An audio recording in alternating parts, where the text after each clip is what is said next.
Okay.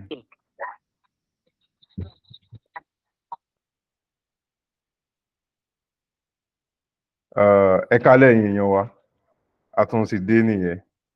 Well, alẹ́ àbí àárọ̀ ibikíbi tẹ́ bá ti ń gbọ́ wa, ẹ kú dédé àsìkò yìí. Àwa èèyàn yín, èmi Tọ́mídé Maff, Akíntọ́mídé àti Adégbóyèga Adéọ̀yà. A tún ti dé ìgbàlódé new episode and a tún ti dé sétí ìgbọ́yín nìyẹn láti jíròrò lórí orin gbogbo tó ń múlò dùn ní àpapọ̀. Kí ni ká fi bẹ̀rẹ̀? ọ̀rọ̀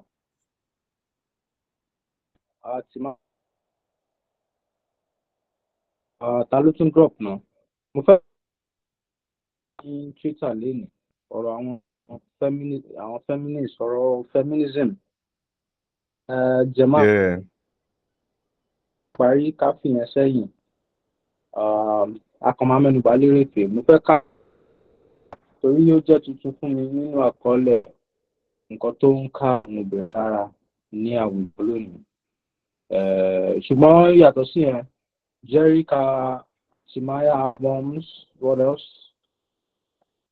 Your Maff, OluwaMillar, the band also dropped. Timaya also dropped. The other artists. Okay. Timaya the band.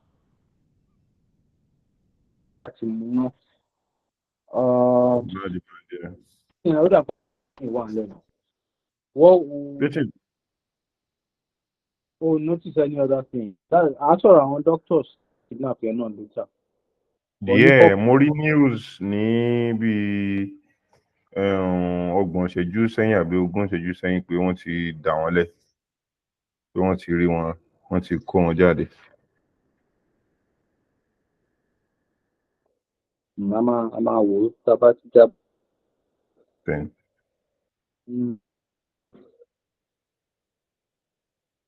Whatever we find, we will then start to get along. So, episode 5 of the Ìgbàlódé podcast. Yes, sir. That bẹ̀rẹ̀ pẹ̀lú Jerry now. Olo.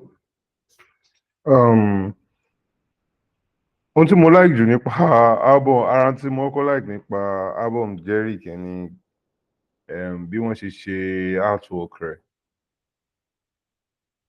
Concept yẹn ó make sense. Ìgbà tí mo wá rí fídíò kékeré kan tó fi sórí Twitter, fídíò yẹn Fino wà nínú ẹ̀. Tí Fino jókòó bí bàbá ẹ̀ tó ń da òróró sí lórí pé ìwọ lọba kan àbí ìwọ ni àrẹ̀mọ ìwọ lóye kan.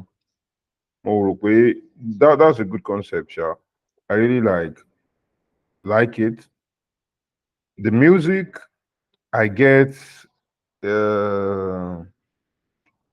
music Jerry kò yé mi nígbà míì. I mean, àwọn tí ó yé wọn, àwọn tí orin yẹn bá sọ̀rọ̀, ó ń bá wọn sọ̀rọ̀, wọ́n mọ tí wọ́n wá ń bẹ̀, ṣùgbọ́n ìgbà míì mo fi pé ẹni yìí kò take èmi tí mò ń gbọ́ serious. Bí mo ṣe máa ń fi pé ó máa ń kọrin gbà mí nìyẹn bíi pé kò really fẹ́ mi, kò take èmi tí mò ń gbọ́ òun serious, òun kàn ṣe tó wù. I mean, gbogbo artist ló ń ṣe tó wù náà. Ó dẹ̀ make sense sára kọ̀ọ̀kan. Ṣùgbọ́n bóyá style tiẹ̀ ní ṣá, delivery yẹn kàn máa ń bore me out ni every time. Yeah. Ó yé mi.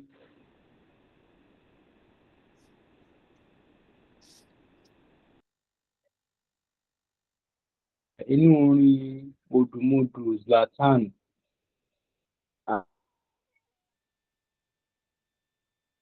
Pando Ọ̀gá wà ń bẹ̀. Inú ṣàkíyèsí tó tẹ̀mí dẹ̀ fi wò yàtọ̀ torí mo ṣe gbọ́ album mi mo rí pé ó ń sọ̀rọ̀. Ó dẹ̀ mọ́ àwọn èèyàn tó ń sọ̀rọ̀, àwọn èèyàn get tiẹ̀. Nítorí náà kí kò take ẹni tó ń gbọ́ serious, kì í ṣe pé kò kẹ́ ẹ mọ tó ń ṣe. orin ìgbàanigbe tí mò ń sọ yẹn ó dàbí pé ìgbà tí mò ń gbọ́ báàsì tiẹ̀ mo ti gbọ́ ti Zlatan, mo ti gbọ́ ti odò dé ọ̀dọ̀ ẹ̀ mi ò sọ his volume is low. I even thought it was his engineer. There was a bóyá ẹni tó rí Spotify àbí plug into ẹ kó plug ó gbé bàdàn.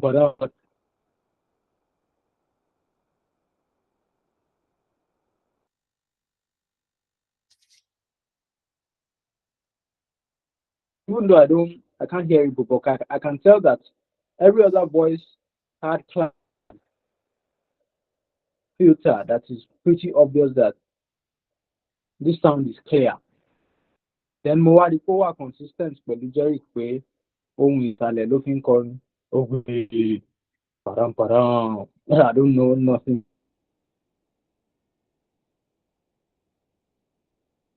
Even with that style, àwọn tó ń gbọ́ wọ́n dẹ̀ mọ bó ṣe ń ṣe. One thing you can't take away from him is he's the 50 Cent to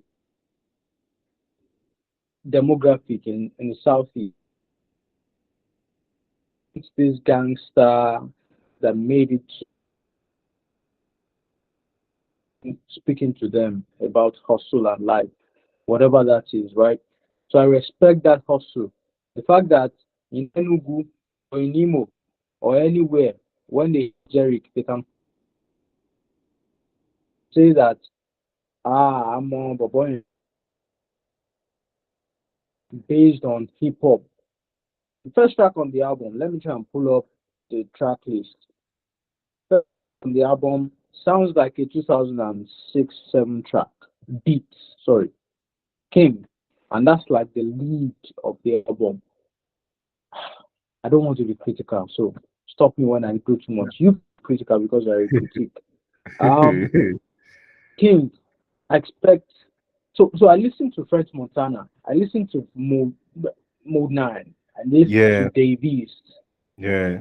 And they said there's a production you hear from Harry Fraud, or I don't know who are these producers. Scott Storch comes here to I'm very sorry to say. Body. But in track one, apart from opening an album, I want to hear something to exotic, very rich. So, and this is like the track of the album. This is the lead track. This is the self-titled track of the album. So, we are cool.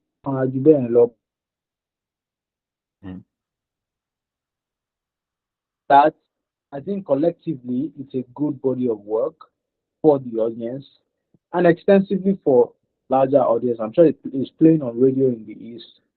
I'm sure he is doing shows across the East, across Nigeria, across the world. I mean, track list. Let me just run through track list. Our features include Bella Shmurda, Maggie, Boy, Black Bones, Ajebo Hustlers, Knox, Quincy, Odumodu, and Victoni. So, Boy Lean. Victoni is Igbo. Records, pretty much Igbo. Odumodu is Igbo. Black Igbo. Bella Shmurda is Yoruba. I'm not trying to be selective or doing any connections here, but this is an Igbo album. This is an mind, fresh and dope.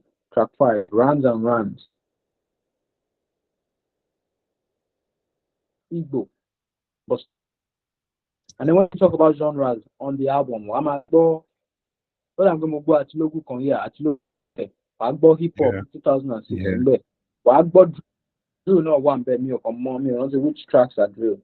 But I think it's something that a regular Igbo guy can drive around instead of listening to Montana, Derek, and connect more, keeping the hip hop culture still intact. All right.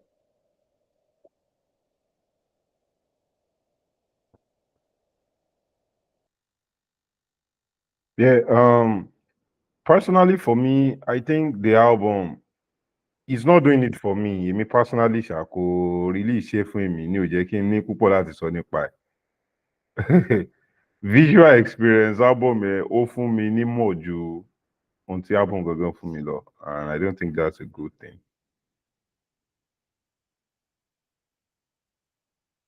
Not a bad album. I respect the hustle.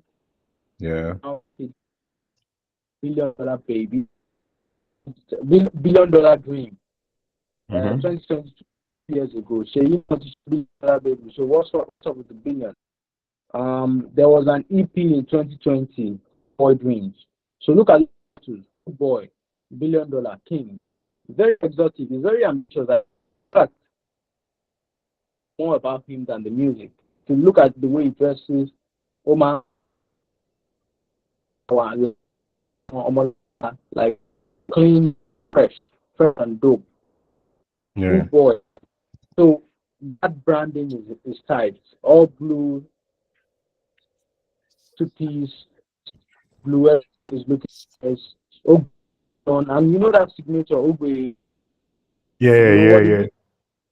Signature, and it's really cool. So respect yeah. him, all the best. Jerick, yeah, the king thing. I mean, oh look, even though I know somebody also does this on a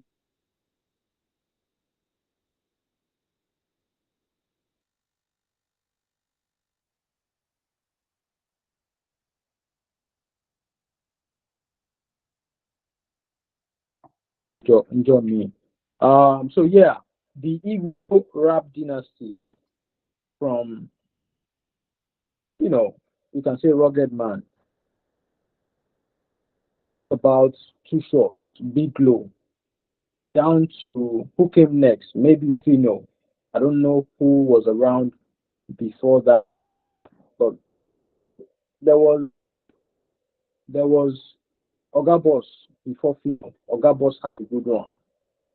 10 albums there. Fino came and really changed the game. And then Ligo. And I didn't pick his name. I should have picked his name. It was one actually look okay, man day.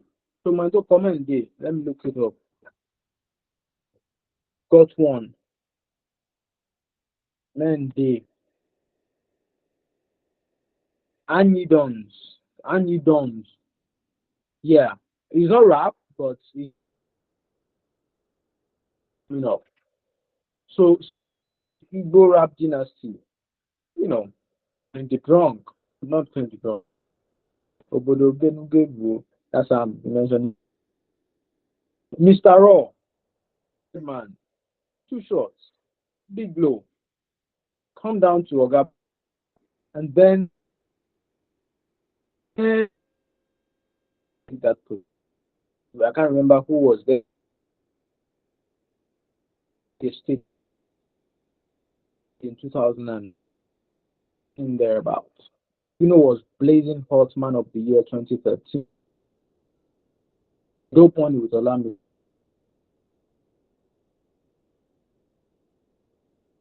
So in Bojo, we're seeing that generations after rap is being so. We see how goes going forward. Let's go to Timaya's album. Did you pay attention to Timaya's album? Abhisheka Lawyer, Timaya. Yeah, Timaya is an OG. Agbani. Ó ti pẹ́ nínú eré, ó ti pẹ́ láti ìgbà díẹ̀. Mo gbọ́ Timaya yẹn bí first tán gẹ́ ṣe bẹ̀rẹ̀ tí beat yẹn tó wọlé báyìí gbàm. Ohun tó wá sí mi lórí ni intro Ira Star. Torí instrumentation yẹn dẹ̀ ni, torí production tó wà lórí orin yẹn ni. Gbà. Very hard hitting. Then ó mú mi rántí Wavy Burna Boy. Wavy since morning. Cause ó kàn lọ gbà. Na very very good song. Personally to me, mo fi pé orin yẹn ó wà ń bẹ̀. ohun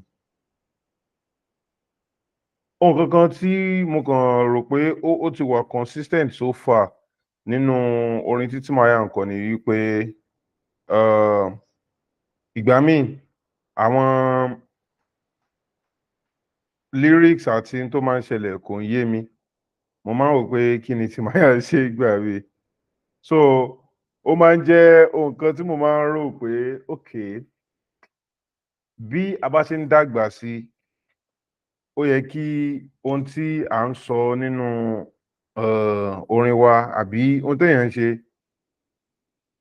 even téèyàn ò bá gbé sórí pé mò ń dàgbà sí o, ẹ máa wo bí mo ṣe ń dàgbà sí nínú àwọn nǹkan mi, ó yẹ kéèyàn tiẹ̀ máa fi hàn díẹ̀díẹ̀ pé ìyàtọ̀ ti wà, kì í ṣe bí nǹkan ṣe rí tẹ́lẹ̀ lélẹ̀, mo ti yàtọ̀, mo ti dàgbà, mo ti gbọ́n sí, mo ti mọ̀ sí, kí ìyẹn gan kó dẹ̀ jẹ́ kí ohun téèyàn sọ kó tún lówó lórí sí, kó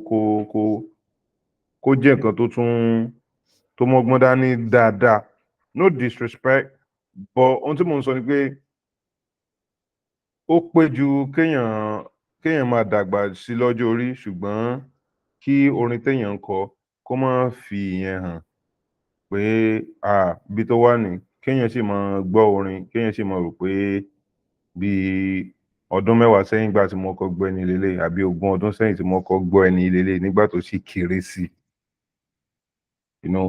So gbogbo irú nǹkan báyìí ó jẹ́ ohun tí mo rò pé ó fa ábọ́ọ̀mù yẹn sẹ́yìn, ṣùgbọ́n ó gbìyànjú nǹkan lórí ábọ́ọ̀mù yẹn, ó gbìyànjú, ó make sure wípé lyrics òun, ó make sure pé ó lọ dáadáa, ó make sure pé ó bọ́ sí lyrics yẹn, ó wà so mo ní lyrics, production yẹn ó dáa dáadáa, production yẹn lọ, Timaya gbìyànjú agbára rẹ̀, mi mọ̀,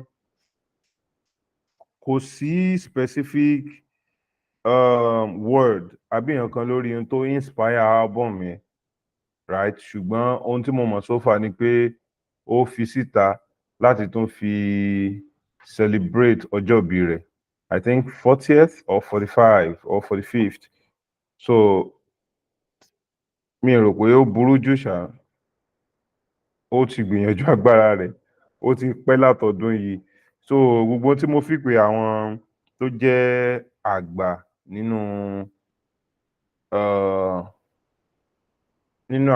ẹgbẹ́ àwọn olórin ní Nàìjíríà, mo fi pé àwọn tó jẹ́ àgbà tí wọ́n fi àwo tuntun síta lẹ́nu jọ́ mẹ́ta yìí, àkọ́kọ́ wọ́n fẹ́ ká mọ̀ pé àwọn ṣì wà around, and báwọn èèyàn ṣe rò pé àwọn ń mọ̀ làwọn sì mọ̀, pé kódà gan àwọn tó ti dáa ju ti tẹ́lẹ̀ lọ, wọ́n dẹ̀ fẹ́ fi hàn wá, inú wa dùn sí yẹn, ṣùgbọ́n àwọn orin yẹn wọ́n mú wa ní ọkàn tó bí àwọn tí wọ́n ti fi síta tẹ́lẹ̀ bọ́n ṣe mú wa lọ́kàn.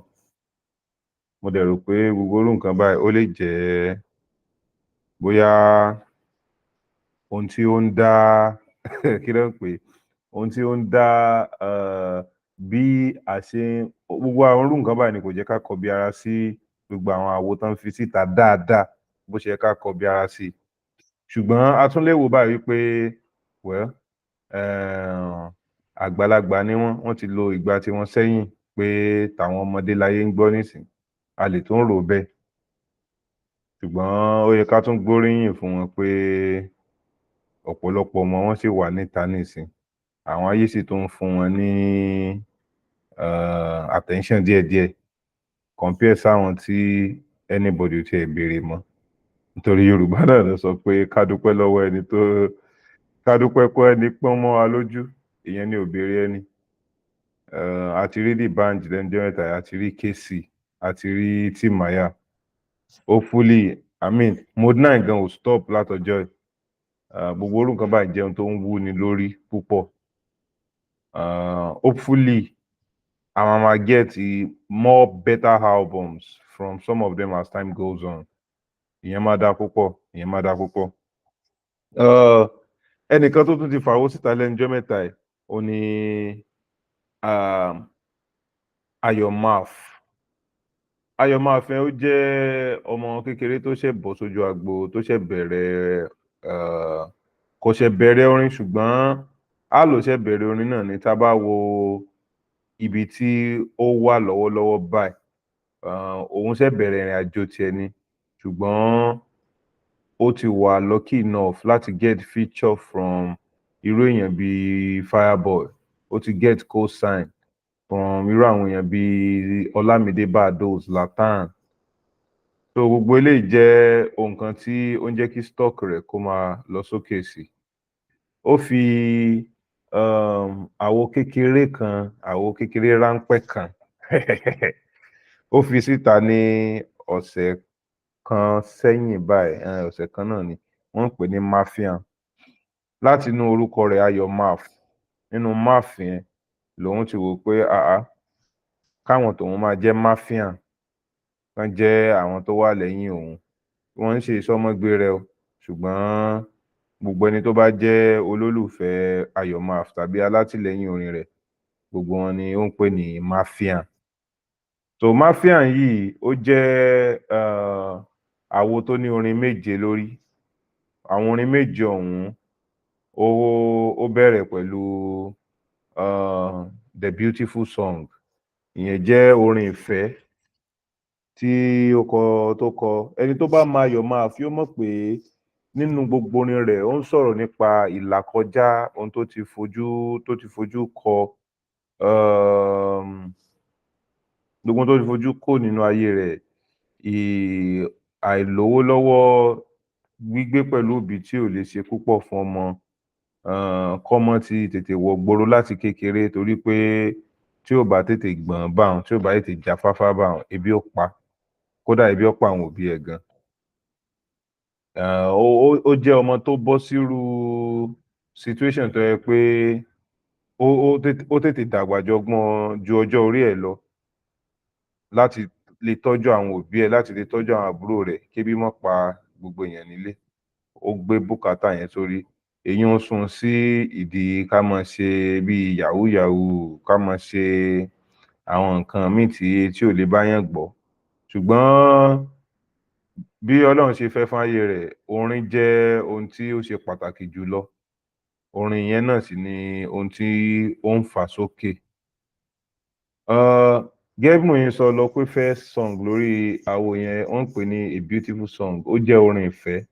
Ẹni tó bá dẹ̀ ń gbọ́ Ayọ̀ Maff yóò mọ̀ pé orin ìfẹ́ yìí ṣe tí a máa ń sábà gbọ́ látọ̀dọ̀ rẹ̀. Àwọn nǹkan tí mo ti sọ síwájú yìí ni a máa ń sábà gbọ́, ṣùgbọ́n ó wò pé ká tó bọ́ sínú tóun máa ń sọ finally kóun sáré sọ̀rọ̀ fẹ́ ráńpẹ́. Ó sì kọ ìwé ìfẹ́, ó kọ sólólùfẹ́ rẹ̀. Ó sọ pé hello ìgbàlódé baby, mo fẹ́ kó ní nice night. Tá bá wo ìgbàlódé baby, àwọn kan máa ní ohun tó mì ní pé badi I mean àwọn ọmọ ìgbàlódé badi là ń pè wọ́n ní ìsìn náà. Yeah, so Ayọ̀ ó kọ orin ìfẹ́ yìí láti fi bẹ̀rẹ̀ EP rẹ̀, láti yun abọ́ sórí Ayúdẹ. Ayúdẹ yẹn wá jẹ́ pé ó jẹ́ ìpè síta pé ṣé ẹ wà ń bí, ẹ gbọ́dọ̀ rí ògo mi, ẹ gbọ́dọ̀ rí iná mi tó ń tàn, ẹ gbọ́dọ̀ rí bí mo ṣe ń làkàkà láti tẹ̀síwájú. So ó really a lot of people tí mo ti send ẹ̀ sí pé ẹ gbọ́ ọmọ yìí yẹ̀ wò, ó ń lọ, ó ń dùn. Àwọn kan ní talent yẹn ò jump at me kíní kan, but mo understand kálukú ní preference last. Overall tape yẹn èmi gbádùn rẹ̀. Bó ṣe ń sọ̀rọ̀ nípa hustle ló tún give shout out sí àwọn ọ̀rẹ́ tán ti ṣe lóore rí. Ó dẹ̀ jẹ́ ohun kan tí mo ti dìmú nípa orin rẹ̀ láti bí oṣù mélòó sẹ́yìn tí mo ti ń gbọ́. Kò sígbà kankan tí kò ń dárúkọ àwọn ọ̀rẹ́ láti dúpẹ́, láti sọ pé bó ṣe Obìnà ni, bó ṣe Òjó tó ti ṣaláìsí ni, yóò sọ pé gbogbo oore tán ṣe fóun lọ́jọ́ sí póun ò gbàgbé o. Kódà ó tún introduce ọ̀rẹ́ kan sí wa lórí EP tí ń jẹ́ Délé. Ìyẹn serve ọdún 5 ní Kirikiri báyìí, ó ti lo ọdún 2. Kò sọ ẹ̀ṣẹ̀ tí ìyẹn ṣe, ṣùgbọ́n gbogbo irú nǹkan báyìí ó fi hàn dájú wípé ìlàkọjá púpọ̀ nírú àwọn ọmọ báyìí ń là kọjá téèyàn bá ro ibi tí wọ́n ti wá téèyàn bá ro dídàgbà sókè wọn gbogbo irú nǹkan báyìí ó jẹ́ àwọn nǹkan tí ó jẹ́ kí ìrírí tó wà lórí orin rẹ̀ kí káwa kan lè relate kì í ṣe pé gbogbo wa náà la wá láti inú ayé yẹn ṣùgbọ́n èdè tó ń lò ó jẹ́ èdè tí kò le púpọ̀ ó jẹ́ èdè tí ó jẹ́ pé even tí bá ń sọ̀rọ̀ nípa nǹkan kan particularly èèyàn lè relate in general context pé ìyà ò dá o I need to make it I need to also go hard or go home but I can't go home I have to keep going hard till I can't so yeah what do you think Gbéga? Ayọ̀ Maff mi ò tí ì gbọ́ bọ̀ gbogbo ara ti gbọ́ bílà mo rò pé Yeah. ó yẹ kó gbọ́ lẹ́nu ọjọ́ mẹ́ta ìbọ̀ mo gbọ́ ẹ̀rọ kan tí mo like ṣé kìí ṣe fún mi ní ìṣẹ́jú kan mo gbọ́ $2 ó dẹ̀ dàbí pé Yeah. Mo ná $2 tó bá tán máa pé $2 máa pé $10. mo gbọ́ Oble, oble, oble. Remind me later. Yeah. Àwọn orin yẹn dùn mọ́ mi. Mo ti ń gbọ́ back to back. ọgbọ́n tí àwọn máa ń dá which ìwé kò sáburú ń bẹ̀ tán Bẹ́ẹ̀ni. wp abílẹ̀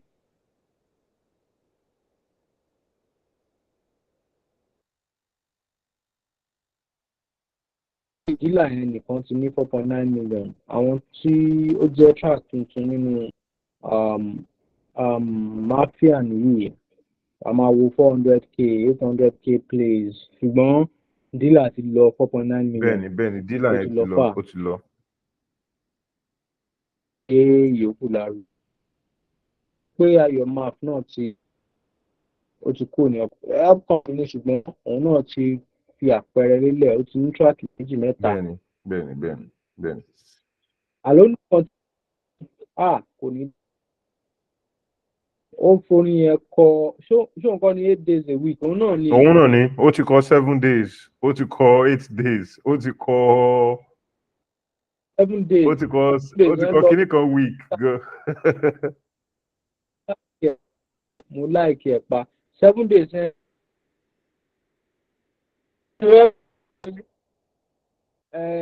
bí Àṣàkẹ́ ṣe jáde ńgbà yẹn ó drop Mr Money with the vibe kì í ṣe ọwọ́ kan náà gbé jáde ojú mo rántí pé nìkan tó ń gbà yẹn pé àwọn tí announce US tour fún Àṣàkẹ́ lórí ábọ̀mù kan kí ló fẹ́ kọ kọjá track 5.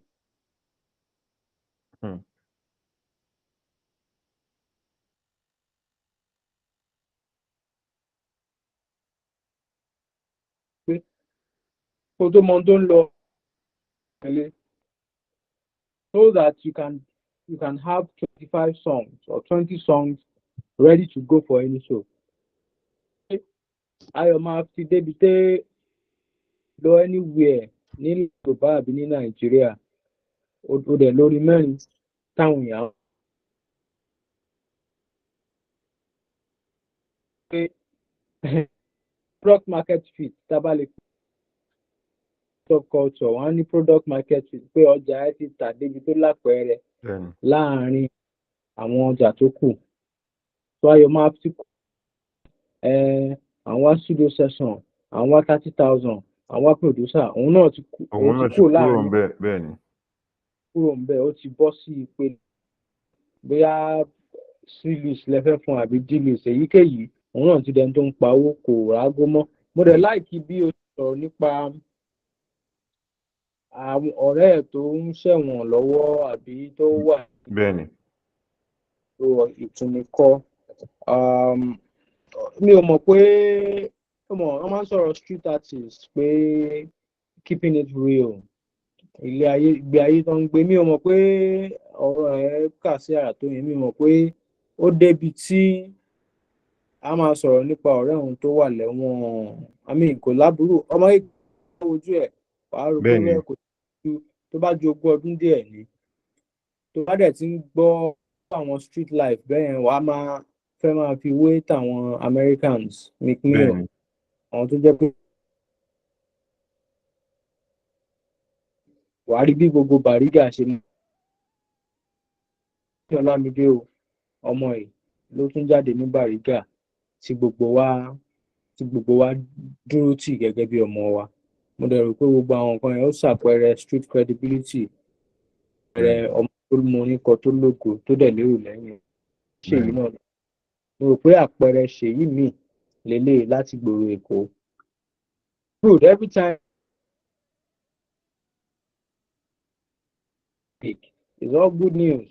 More of them need to come out hopefully and help their families. Torí ìdílé kan tún ti ṣoríire nípasẹ̀ ọmọ yìí nìsín àkàìmọye àwọn náà tún kúrò nínú ìyà wọn kúrò nínú ìyà. So it's good vibes. I will listen to the album later. 7 Lives, $2, 8 Days, a beautiful song. So who does he make music for? Maff ó make music fún àwọn tí number one kálá àwọn first borns. Ó make music fún first born, first children. Pé ẹ̀yin yìí tẹ́bà ọ̀sùn ta ni ó tèkì àbúrò yìí. Ó jẹ́ mo ní orin rẹ̀ jẹ́ tí ìbà ọ̀sùn ta ni ó tèkì àbúrò mi. Bórin rẹ̀ ṣe máa ń rí gbà mí nìyẹn. Orin rẹ̀ dẹ̀ tún wà fún everybody tó wà stuck in the rat race. Gbogbo èèyàn tí ó ń tiraka tó ń gbìyànjú láti jáde nínú ìlàkàkà àwòwò kálówó kálà káyanjú. Gbogbo èèyàn báyìí ni ló ń kọrin fún torí pé ọ̀pọ̀ ohun tó ń sọ ni ọ̀pọ̀lọpọ̀ èèyàn lè understand. Kíkú má pa lánàá mi kọ́ta mi lè ríran wò. Ohun tí ọ̀pọ̀lọpọ̀ èèyàn tí wọ́n lè relate sí nìyẹn. You know. Kí n tó lọ Music sórí rẹ̀. tó sọ níbẹ̀rẹ̀ sorry kí n tó lọ sórí ọ̀rọ̀ Timaya tó bẹ̀rẹ̀. Maff mo béèrè pé who does he make music for?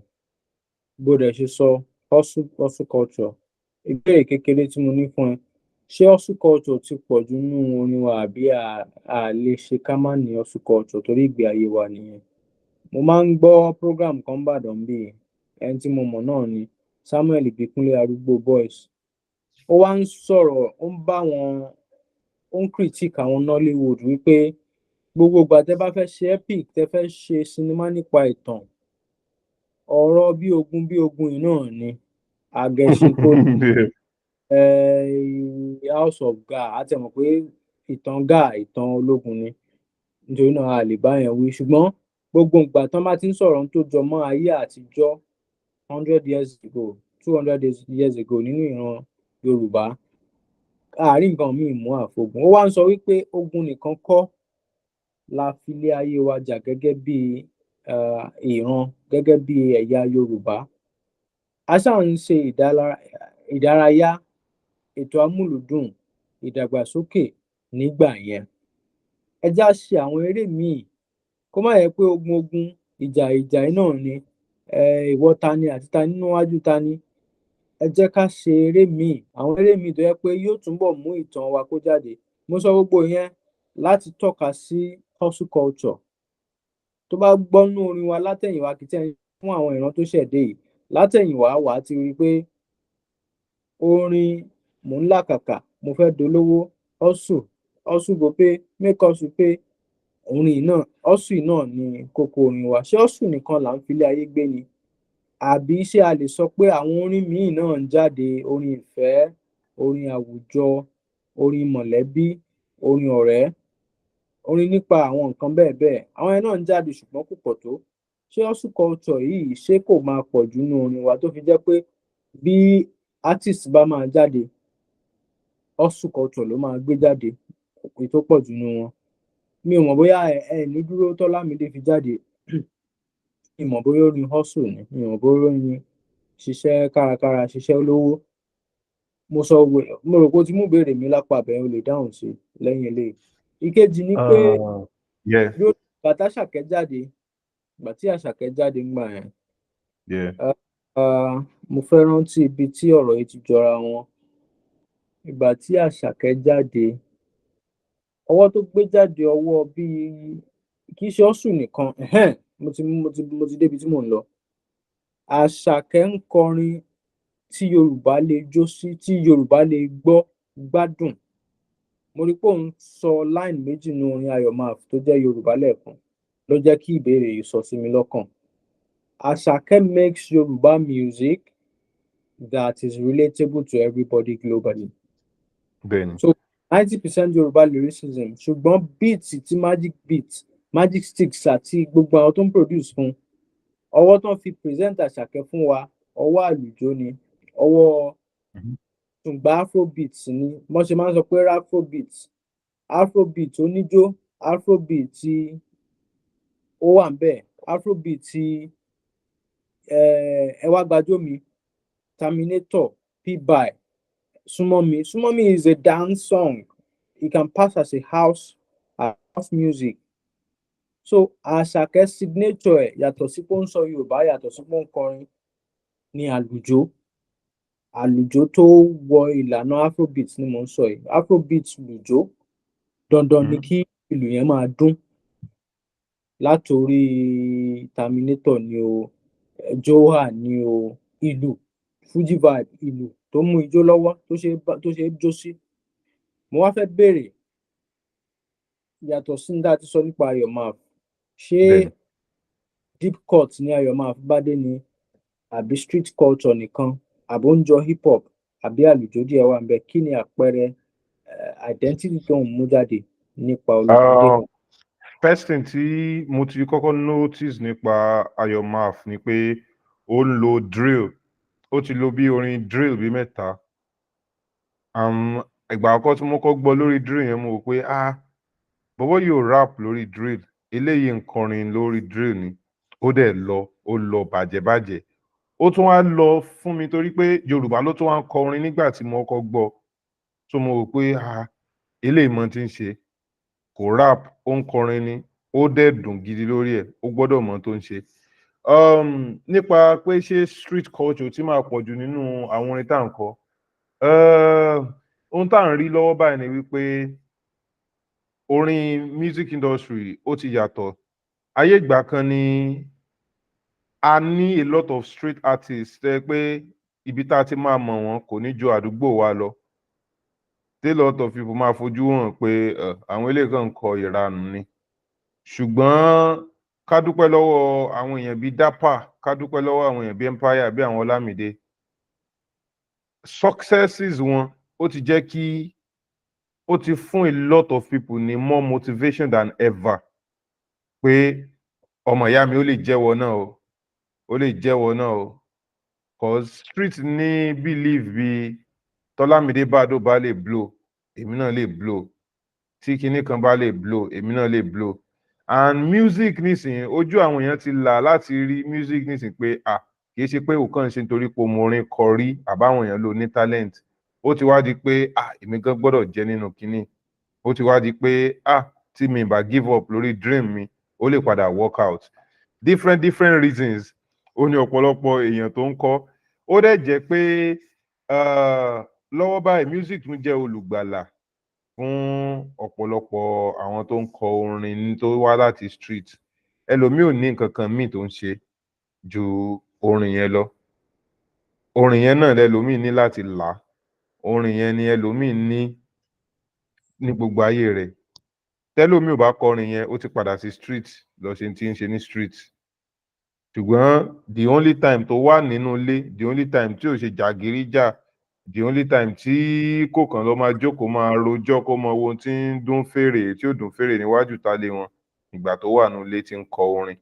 So gbogbo irú nǹkan báyìí ó jẹ́ ara ìdí tí a ṣe ní ọ̀pọ̀lọpọ̀ èèyàn ní street tó ń make orin nísìn. And tábà wo ohun tí àwọn people yìí ní láti sọ fún wa, ìgbé ayé wọn lórí street ni, ìrírí wọn lórí street ni.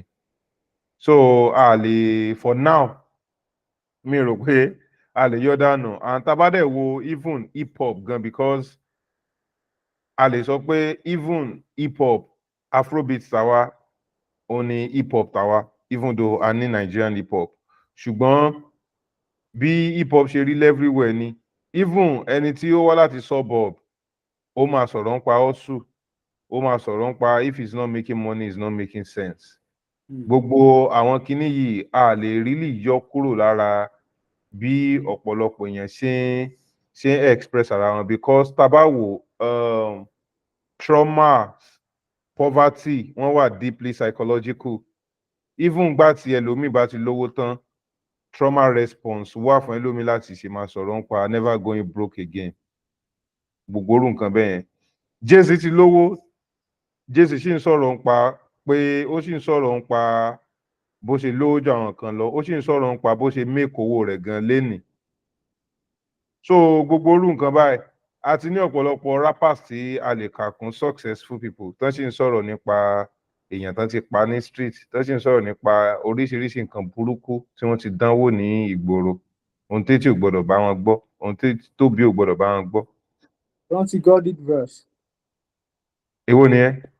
God did. God did, bẹ́ẹ̀ ni. Torí breakdown tí wọ́n ṣe lórí God did MSNBC. Mi notice ṣùgbọ́n orin yẹn ó wà so deep torí téèyàn bá ro bí God did yẹn ṣe lọ àti téèyàn bá ro ayé Friday bọ̀bọ̀ tó kọ chorus orin yẹn àti gbogbo tó ṣẹlẹ̀ sí lẹ́yìn oṣù nígbà tó orin yẹn jáde God really did. Yeah, ibẹ̀ yẹn gan kọ́ ni mo ti ń lọ torí kò sọ̀rọ̀ kan Jay-Z àti hustle culture ló jẹ́ kí n verse Jay-Z lórí God did. Sórí God did màá sẹ̀lẹ̀ sí ẹ tí a bá parí. Harry Melba lórúkọ oníròyìn yẹn, ó ń ṣiṣẹ́ pẹ̀lú MSNBC. Ó ṣe 12 minutes of Jay-Z's verse and in fact ibi tó dáa dé Jay-Z gba 12 minutes ẹ̀ ó convert ẹ̀ sí audio ó upload ẹ̀ sí Tidal níbi tí àgbékalẹ̀ yẹn ní ìtumọ̀ dé. God did, Jay-Z on God did was him saying mo ti ná gbàrà mo ti ná gbòòrò lẹ́yìn 20 ọdún mo ti dé ilẹ̀ ìlérí. I keep my mo ti gbàgbé verse yẹn bọ̀ tó bá ń gbọ́ wá a máa rántí. Dope àti ta block rí àti ta oríṣiríṣi rí lẹ́gbẹ̀ẹ́ títì àti ṣoríṣiríṣi rí tí àwọn ìjọba sọ pé kò tọ̀nà àtàǹgbà yẹn ṣùgbọ́n lẹ́yìn 20 ọdún ìjọba ti fọwọ́ sí pé kò sówó ńbẹ̀. A dẹ̀ ṣì ń tà lọ́wọ́. We are pushing fentanyl like fentanyl. Now it's all legitimate. So Jay-Z's verse was him describing the journey from illegitimate to legitimate. Láti ìgbà tá a ti ń tẹ̀ tá a ti ń ṣoríṣiríṣi kálí bẹ́gbẹ́ pé láwùjọ látàyè nàmínàlẹ̀ tipẹ́tipẹ́ tíjọba ní a gbọ́dọ̀ ṣe lẹ́yìn ọ̀pọ̀lọpọ̀ atótónu lẹ́yìn ọ̀pọ̀lọpọ̀ awuyewuye àti wá délẹ̀ ìlérí nísìnyí tó yẹ pé ní tí wọ́n ní a máa ṣe ń jọ ní ó ti wá di gbajúgbajà igbó tí wọ́n ń tà ń gbòòrò ní ìsìn àti mujẹ àti ṣe àti mujẹ. Mo compare verse yẹn sí verse Odùmodù or the entire song MC Olúọmọ. I don't flip their script. Ó sọ gbogbo àwọn táwọn ń ṣe l'Ábùjá gbogbo oríṣiríṣi tí wọ́n ń tà l'Ábùjá gbogbo ìpáǹle wọ́n ti mú jẹ. Ìyẹn pé how many things did I do in Abuja tí wọ́n mú wa èmi gan mọ̀. Go ask Gustavo how many things we did in Abuja but we have flipped the script àti irunmọ̀runmọ̀ àti mú jẹ. And that story connects back to this guy, the most notorious drug dealer in the world. I don't know if you know him. Pablo. Bẹ́ẹ̀ni. Pablo Escobar, you know the story. Bẹ́ẹ̀ni. Àwọn kan máa ń sọ ńgbà yẹn pé gbogbo ohun tí Pablo Escobar ṣe bó tilẹ̀ jẹ́ pé ó ṣẹ̀wọ̀n àwọn nǹkan tó ti rí lórí ẹ̀ ó di tàwọn ọmọ ẹ̀ láéláé pọ́npọ́n. Ká má ò padà mú lóòótọ́ ká má mú ní ti ẹ̀wọ̀n ṣùgbọ́n ó ṣe ó mú jẹ. Ó dẹ̀ wà bẹ́ẹ̀ káàkiri náà ọ̀pọ̀lọpọ̀ àwọn èèyàn ló ti jí owó Nàìjíríà tán ti mú jẹ tán ti fi ní ọ̀pọ̀lọpọ̀ dúkìá tó jẹ́ pé lẹ́yìn ìgbà míì wọn ò ní rí wọn mú ìgbà míì wọn á rí wọn mú. Mi ò sọ eléyìí láti máa ṣe àtìlẹ́yìn fún ìwà tí ò dáa ṣùgbọ́n music mirrors society. Gbogbo tó bá dẹ̀ ń ṣẹlẹ̀ láwùjọ orin máa ń jẹ́ àkọọ́lẹ̀ kí n má wulẹ̀ sọ̀rọ̀ jìnnà lórí ìyẹn mo rò pé kí ló gbé mi lọ́dọ̀ Jay-Z yeah hustle culture náà ni a lè bá tì a lè bá kò a lè fẹ́ kò nínú orin wa sí ìsọ jẹ́ pé ìlú gbègbè ayé tá à ń gbé náà ni ká ní pé gbogbo nǹkan rọrùn bí Switzerland nísìn bóyá àbáwọn máa kọrin hustle àákàn máa kọrin house music we gon party all night we gon party all night àbí song dábàá kọrin mo fẹ́ sọ̀rọ̀ ṣé o fẹ́ sọ̀rọ̀ lórí ẹ̀ kí n tó lọ sí Timaya. Mo tẹ̀ ti sọ̀rọ̀ lórí Timaya lẹ́ẹ̀kan. èmi ò tí sọ̀rọ̀ mo fẹ́ padà síbẹ̀. Gbogbo tí mo ní láti sọ náà ni nípa Ayọ̀ Maff ṣùgbọ́n mo rò pé ẹni tí ò bá mọ tó bá wà curious nípa tá à ń sọ kó lọ gbọ́. wọ́n tún yẹ̀ wò. Timaya wà very impressive mi ò tẹ́ mọ̀ pé ó wà consistent tó bẹ́ẹ̀ yẹn Gladiator album iṣẹ́ pọ̀ ń bẹ̀ ó dẹ̀ mo ń try láti wo tracklist yẹn bó ṣe ń sọ̀rọ̀ first track Payback pop lèmi tiẹ̀ pé you said mirror ó jọ ó fara pẹ́ intro Ayra Starr very àti ti Burna tó ń sọ wavy since morning very exciting bóyá o máa mọrin Black Girl Magic Pato Ranking. Ó jọ pop ó jọ house ó jọ fast pace so I didn't even expect Timaya to make a song like this. I like it. It's a radio song that would fly on radio. It's a club song tó bá drop tí ó bá wọ BPM tó bá wọ mix ó ń lọ nìyẹn mo tún wá like lifestyle torí ó mú there's a good energy so track 1 track 2 ó check and by the time I listened all the way down this is a good album that has good replay. You have songs like Blessings featuring UG Official. The song featuring Tiwa Savage is also a banger in my head. I like it. Track 8. Whining Criminal featuring Mr. Killer. Nice song. I can't remember how I felt listening. But sorry, track 1, track 2, yeah. Wait, I like it. Then Alpha P, Olamide and Fino on Treasure, track 5. So Timaya album yìí sìn tó bá ló fẹ́ drive fẹ́ gbọ́ album mẹ́ta Afrobeat album mẹ́ta tó bá fi lè sí you will really enjoy yourself so it's enjoyable. I like the vibe. Apart from that I like the fact that he's still active and outside and he has 9 albums since 2007. His first album self-titled Timaya 2007 2024 láwà that's 14 years. ìyẹn ni pé láàrin ọdún mẹ́rìnlá àwọn orin 9 ti jáde látọwọ́ Timaya mo mọ̀ káwọn kan lè má gbajúgbajà bí àwọn kan gbogbo wa la mọ̀ Timaya True Story 2007 yẹn ìyẹn milẹ̀ gan ogologo máa Jehovah àṣìlẹ̀. That's a classic. Can we call it a classic Nigerian album or we have to wait? Because to me that's a classic. That's a solid Nigerian. Bẹ́ẹ̀ni nínú gbogbo àwọn àwo tó ti gbé jáde classic nìyẹn nínú àwọn yẹn top 1 kò sí album tó lè ná album yẹn bangers day orí bá ṣe ń wo nígbà ó yàtọ̀ sí Yahuze bọ̀ nígbà tí Yahuze jáde à ń retí fídíò Yahuze album mi ìgbà tí fídíò album Fatima Hallelujah Story of My Life gbogbo ẹ̀ la wò bí album it was exciting and so when at that time too gbogbo fídíò náà ṣe tó bá yẹ kó rántí Emeka Ọbẹfẹ ló máa ń ṣe gbogbo fídíò ẹ̀ ń gbà yẹn Timaya Dem Mama Ogologo Ma àwọn orin yẹn pọ̀. Dem Mama Ogologo Ma yẹ bẹ́ẹ̀ ni Plantain really Boy náà dó lórí later album ni Plantain Boy but gbogbo àwọn orin yẹn ó jẹ́ orin tí téèyàn bá ń dárúkọ Timaya àwọn tó ń wá sí ọpọlọ yẹn.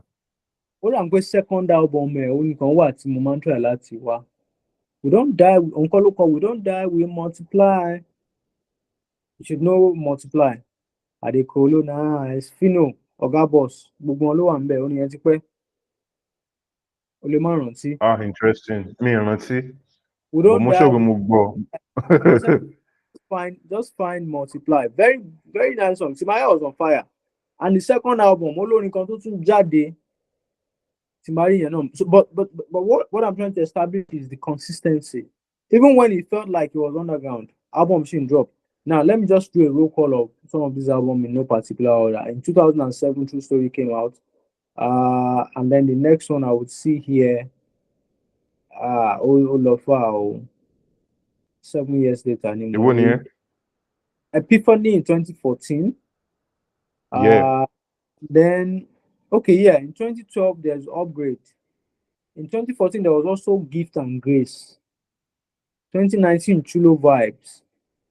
2020, Gratitude. 2024, Gladiator. Mo miss àwọn kan ṣùgbọ́n discography kún. Fẹ́ni tó bá jẹ́ fan Timaya, àwo ń bẹ tó lè máa gbọ́. Nítorí náà, I find it very, very impressive that he has stayed this consistent. Ṣàrí roll call àwọn tó ti ní album tó ju 10 nínú àkàtọ̀ Nàìjíríà tá a bá ń kà wọ́n lé ní èjì. Mo mọ̀ pé a lè ka púpọ̀ tó bẹ́ẹ̀ jù bẹ́ẹ̀ lọ. Album 10 ò rọrùn. Ọlámídé ni ọ̀gá àwọn ọdọọdún là ń rórógbó ọ̀rọ̀ ẹ̀. Ọdọọdún là ń rárí album látọwọ́ Ọlámídé. Nítorí náà, Timaya ti kan 9. Ká tó wí ká tó fọ̀, ó máa pé 10. Òun náà ti celebrate 10 nìyẹn. Tó bá di 20 ọdún sásìkò yìí tí wọ́n bá ń ṣe àkọọ́lẹ̀ àwọn wo nínú ìran Afrobeat ló ṣe àwo orin mẹ́wàá, á wà níbẹ̀ pé àwọn kan báyìí ti ṣe orin lẹ̀ lọ́jọ́ iwájú fún ìran ìyá àti fún ìran tó ń bọ̀. Nítorí náà, salute to Timaya for the good work, for consistent work, for making music for Bayelsa, for Nigerians and for the world. That mú mi.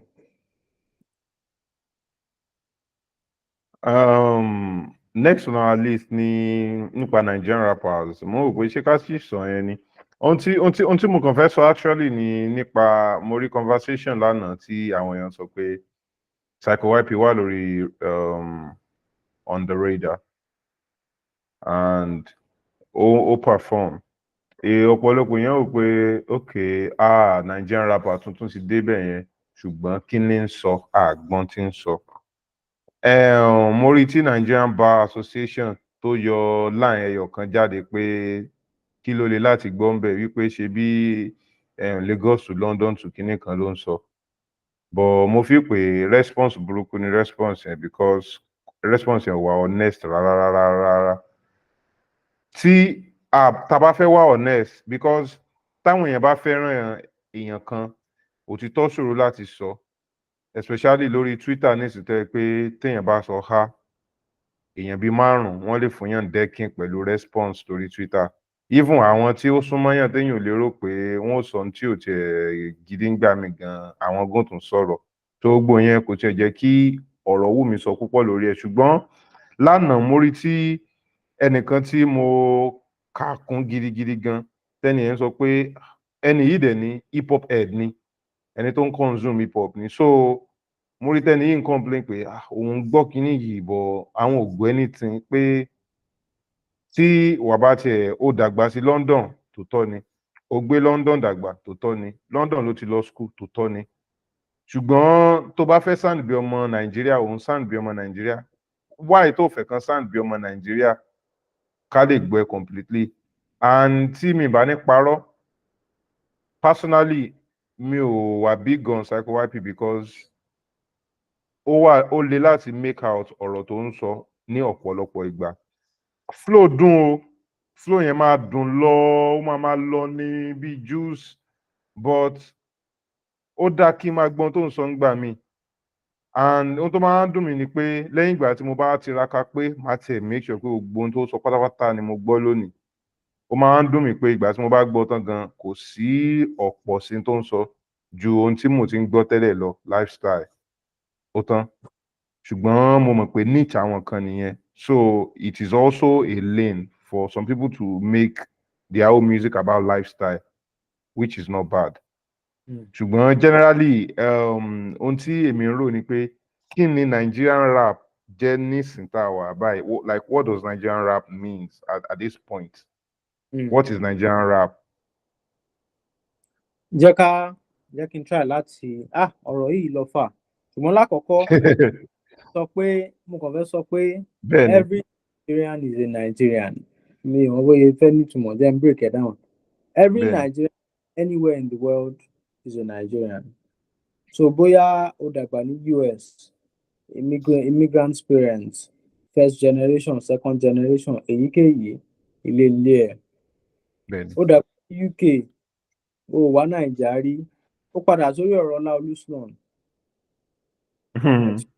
experience oníkálukú ọ̀tọ̀ọ̀tọ̀ ọmọ Nàìjà náà sì yẹn a wá lè bẹ́ẹ̀ni understand differences ara wa ká mọ̀ pé ibi tẹ́ni ti dàgbà ni ò jẹ́ kó gbọ́ Yorùbá tààràtà ibi tẹ́ni ti dàgbà ni ò jẹ́ kó yìnbó ẹ̀ ò dánmọ́rán torí pé ó wálé ńgbà tó pọ́ ọmọ ọdún méje ló jẹ́ kó gbọ́ Yorùbá díẹ̀ ìgbà tó pọ́ ọmọ ọdún méje ni wọ́n gbé lọ tó lọ sọ́hùn ṣùgbọ́n ó ti kọ́ Yorùbá kó tó lọ gbogbo àwọn àyínìke lóríṣiríṣi gbogbo àwọn ẹ̀dà ẹ̀yà ìyàtọ̀ díẹ̀díẹ̀ yẹn kò sí bó ṣe fẹ́ pọ̀ tó a gbọ́dọ̀ lè kó papọ̀ sójú kan pé èyíkéyìí tí ìbá jẹ́ ọmọ Nàìjíríà ni ẹni tó bá dẹ̀ ń ṣe we must accommodate you on that premise Psycho YP's rap remains Nigerian is a type of Nigerian and there is a Nigerian community that he should appeal to or he appeals to the rest of us can just say well we don't really get you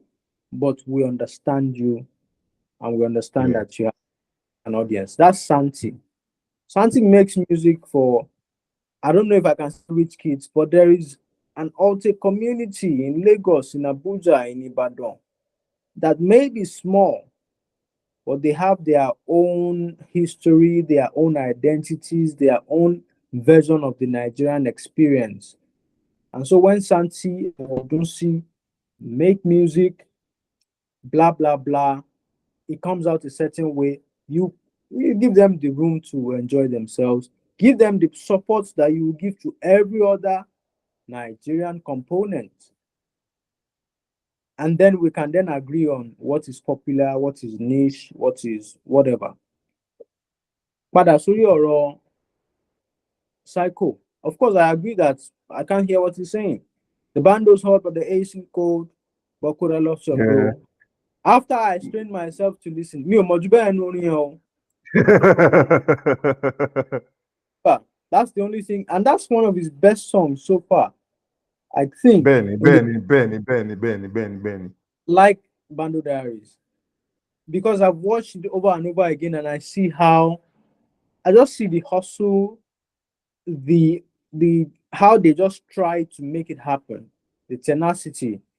Okay, so the bando's hot, but the AC cold, but could I lost your bro? I knew Moyoku. But okay, but bando's hot, AC cold, could I lost your bro? I don't know what it means. I can't relate to it. But can I dance to it? Maybe. And I think that may be Psycho YP's major problem. If you know it, I'm sure you know he has like 5 albums now, 5 projects. Benny. Mo ti ń gbọ́ Psycho YP láti uni days mi. Èmi àti roommates mi. Àbí? YP season mẹ́ta ló máa jẹ́. Yeah, mẹ́ta ni. Àwọn fans dem máa ń retí YP season yẹn ní gbogbo ìgbà. Yeah. So for this London, where I come from, for the country. Osapa to London. No. Osapa London. No, this country, Osapa. Okay, this country. Funny thing, only YP tí mo like jù pẹ̀lú Zlatan ni o. I just wanna be like you. Ìyẹn ti pẹ́ gan ṣá. So wàá notice pé ó sign pẹ̀lú recent management àbí tó fi jẹ́ pé that Osapa EP was trying to relate to the Nigerian environment. He was trying. That's not YP. It's YP season 1. He goes off on trap, on drill. He just keeps rapping in that accent that he knows. And we don't hear him, but we just feel him. But this guy is a hustler. YP ló hold the gbogbo Abuad down nígbà yẹn. Tó fi jẹ́ pé tí Òdùmọdù àbí anybody bá lọ Abuad, àwọn iṣẹ́ tí YP ló link Òdùmọdù mọ́ Zlatan. YP is the unsung hero of Abuja music scene. He is so talented. One thing though, Abuad, mi ní sọ pé YP ló hold Abuad down. Okay. Because gbogbo time tí gbogbo 2015 tèmi ṣe wọ uni ẹni táwọn kan gbọ́ Zilla Hawks ni. Okay, yeah. Zilla Hawks ni guy yẹn. Zilla Hawks àti ẹ̀gbọ́n Teyiwa Sute, àwọn méjèèjì ni wọ́n jẹ́ bí guys tí wọ́n rap. Then bọ̀bọ́ kan wà tó ń jẹ́ Sowa. So à ń gbọ́ Sowa nígbà yẹn. Zilla wà highly respected bí in fact èmi àti àwọn kan aka Zilla kún bí OG. Ó kàn jẹ́ ẹni tó young ni àti kékeré ni ó ti popular ní Abuad òun àti SK. Anytime tí wọ́n bá lọ sí Abuad wọ́n ń sell out shows, superstar ni wọ́n níbẹ̀. Psycho YP máa ń wálé láti London fún holiday ní gbogbo ìgbà yẹn, so wọ́n máa ń link up. Ọ̀pọ̀lọpọ̀ èèyàn gan gbàgbọ́ pé Zilla Hawks ni ó kọ́ YP how to trap, pé trap music bye. I mean àwọn little acknowledgement kan wà ní bẹ̀rẹ̀ ní gbogbo ìgbà tí wọ́n ti dá Apex Village lẹ́ẹ̀dẹ́. Àwọn méjì dàbí twins nígbà yẹn tí Apex Village bẹ̀rẹ̀. Àwọn méjì náà ń gbé sórí kó tó di pé àwọn other people join wọn, kó tó di pé gbogbo ìjà tí wọ́n á jà ó wá ṣẹlẹ̀ tó yẹ pé disrespect ń wọ a lot of things táwọn èèyàn máa bú Zilla online. Mo fi pé a lot of them àwọn guys yẹn bí wọ́n ṣe kéré tó wọ́n ti gbìyànjú àwọn kankan ní ayé wọn tó yẹ pé wọ́n wà very very noteworthy. Mo rò pé nǹkan tí mo fẹ́ sọ náà nìyẹn. I take that back. Based on what you said, I don't think YP alone will take that glory, right? Yeah, bẹ́ẹ̀ni. Work. Odumodu náà wà mẹ́gbà yẹn gbogbo wọn jọ hustle. Bẹ́ẹ̀ni. Gbogbo wọn jọ hustle ni. Kí ni mo fẹ́ fààyàn mo padà sórí Bando Diaries. Now, YP does 2 verses on Bando Diaries. It does the chorus. And then by the time Odumodu comes in, tells it's the same story. The Bando is all Mama no say back no 10 at the trap and flaunt at the zoo. Real. And that's how you connect to the Nigerian, right? That verse alone, at the blow coco with the bando, with the banders, maybe the parasita, mine with the suffocator, my men forget. That's what the Nigerian can understand. That is what the tout in Lagos, sorry, not tout, like the bad boy, the young guy in Lagos can understand. This is gangster, but it's also pidgin. This is 50 Cent, but it's also from Abuja. Relatable. Exhibit 1. Exhibit 2. SK Odumodu. SK Benny. Agbalagba fall for me. Very dope verse. But many of us couldn't hear SK. Okay, yes. SK one step diluted from YP. 1 or 2 steps. I keep praying for niggas. You come with all your musicians. With it for your, like, you could hear what he was saying, and he's gangster. Yeah. Still not hitting, but you could hear. Escape did extremely well on Agbalagba. Agbalagba is a modern classic. Benny. Agbalagba will bring Odumodu out, like out. 100%. I remember TG Omori made a video listening to Odumodu or listening to Agbalagba. So Agbalagba, Odumodu and Agbalagba was where it really, and Kilo then saw Agbalagba see me for street. Talk to I no pay my dues. Not even that. Agbalagba fall for me. Agbalagba talk to I no pay my dues. I don't get time to the watch. So you put that Rolex. Yeah. Ó dàbí ìgbà tí Jeko sọ wípé run up that wristwatch, like run it up. Lórí Forest Hill Drive 2014. Yeah, it's like nice watch, Jay-Z, run J. Cole. It. Yeah, nice watch, run it up. OMG. So Odumodu stepped down this gangster rap and gave it to Warri boys, gave it to Abuja boys in Gwagwalada, gave it to Ibadan boys, wherever they are. With the gangster, collect this pigeon. It's still hard as shit, but it's still hip hop. Like, I don't know. So it's about relatability. So when people say now, I mean, I can understand when people say that they don't like Odumodu's music, they don't connect to it. Yeah. but he's speaking to that person. And don't get nothing twisted. It's hard as shit. Shoot and Go Home is like one of the best hip hop songs I have heard in a while. That's a Nigerian hip hop song. So Odumodu went to nǹkan tó ṣe Odumodu tí mo dẹ̀ agree pẹ̀lú àwọn èèyàn ni pé cadence yẹn ò balance. Not like he doesn't have cadence, but it's not a smooth, fabulous Lloyd Banks. It's not this Jada Keys type flow. It's not Yeah.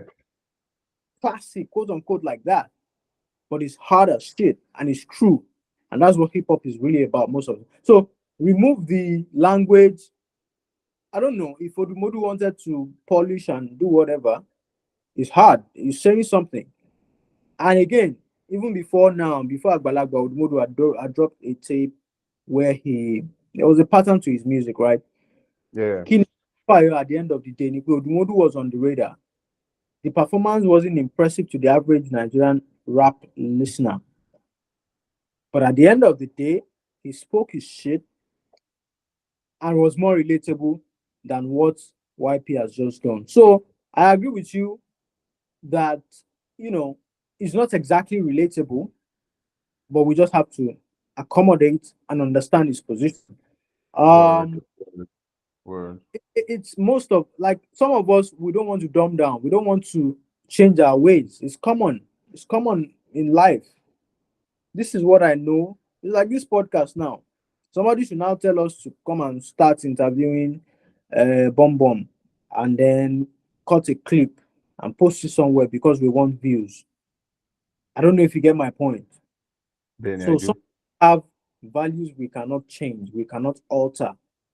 We can always find a way around getting something done, but we just won't change it because we are trying to fit in with, because we're trying to be what we're not. So yeah, I would like to see, I don't know who can, again, these platforms are not easy to come by. It's not something that a Tomi Obanure without a deal or without a platform can hop on and do a verse and represent Nigeria as, who is Nigeria's best rapper right now? Nigerian's best rapper. Right now. And do yeah, Generally. Lower by. Lower by. OluwaMillar ni màá mú lower by. I respect it. I respect it. OluwaMillar ni màá mú lower by. But man, Miller is my guy. Because, and this thing I'm about to say even affects me because I'm in this industry. Yoruba ni call Miller. That doesn't mean he can't rhyme in English or make a rhyme scheme. I would say I've not heard enough from Miller to crown him. Okay. Yeah, that's like 100% relatable. Yeah. Since 2022, ni mo ti ń sọ fún everybody pé the best verse of 2022 na Miller's verse on Cocoa. Facts. People that any explanation video be 10 minutes tá ṣe tí a máa fi síta tèmi náà bá ti fẹ́ fi single tèmi náà síta. See, I break it down. The last time it was because Oshi won't be by.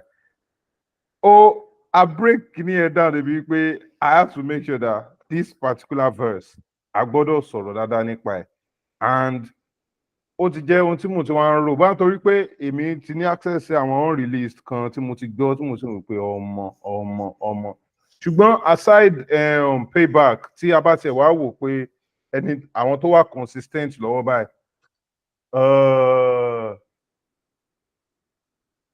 A máa ní láti farabalẹ̀ díẹ̀. Tí mo bá wá, who do you have on your list? Yeah. I'll just pick 3 names, right? Okay. I think that based on frequency and what I've seen recently, 2 people, Caleb Clay, Tomi Obanure. Okay. Caleb Clay is sick. Sure now. Caleb is sick. Since Big C days, man. Yeah. Tomi Obanure is wild. I mean, Tomi Obanure, I've been listening to him since that pandemic. He dropped an EP in the pandemic. I know say you be a fan of No, I fuck with Tommy, and I can't start to pinpoint blah blah blah, but I think it rhymes, and it's about rhyming, it's about writing, it's about connecting. So yeah, Tommy, Caleb Clay, but at that level, I think Payback will still be the goat, yo. Payback is still like that rapper. Mo fẹ́ sọ nípa okay, Who's really outside? nǹkan tí story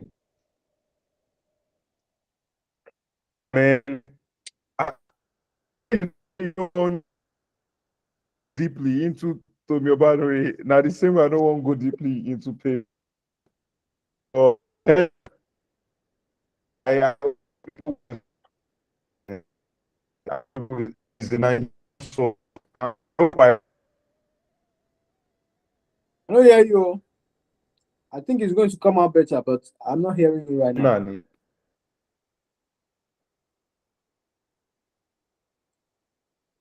Can you hear me? but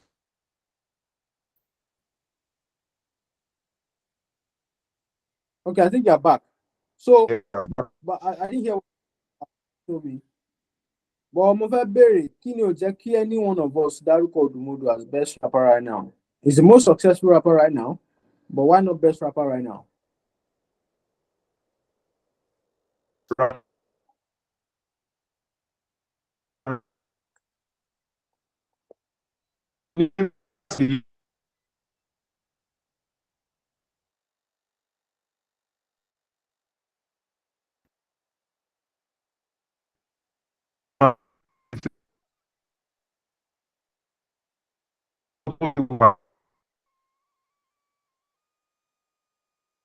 láti báyàn sọ̀rọ̀ Odum